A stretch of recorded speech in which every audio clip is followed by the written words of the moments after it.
نفرانی که منت میگذارند همون منت چون گویا به خاطر آن است که ما نفری را دستگیری میکند و به مقام میرساند، میگن ما را به گوشه فراموشی میبرند و یکی از سبب‌های درد چون و منتگذاریشون هم همین است.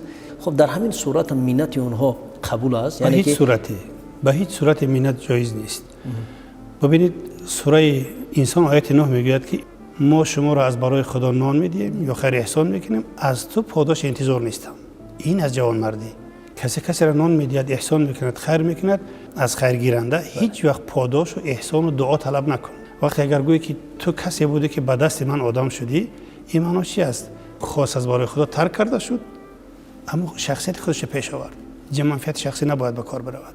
از دیدگاه دیگر آدمی که دست گرفته عاقل است. این همیشه در هر جا گشت گذار میکند، میگوید که من توسط کسی به این مقام رسیدم، بی سواد بودم با سواد شدم، بیکار بودم کارگر شدم، و اینا فراموش نمیکند.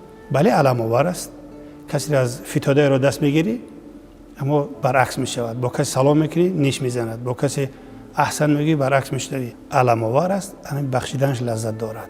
برای در سوره توبه هم پروردگار میگه که هر کسی که شما میخواهید نان دهید اما زخم زبان را نادیده بگیرید. لیکن اگر شونی که از اون طرف ناشکری است، این خوشحال شو که یعنی ثواب تو، اجر تو، پاداش تو چند برابر بیشتر میشود. چرا؟ چون از برای خدا خاص کمک کردی. ببین رزاق ذل قوت المتین پروردگار است. کسی در روی زمین دیگر هست؟ پدر به فرزند، مادر به فرزند رزاق اینا نیستن، اینا سبب رزق هستند. برای اینکه رزاق ذل قوت المتین در روی زمین پروردگار است، اون هست که دهنده است یا گیرنده است، یا عزت میدهد یا ذلت میدهد، یا مال میدهد یا مال رو میگیرد. سوره آل عمران 26-27.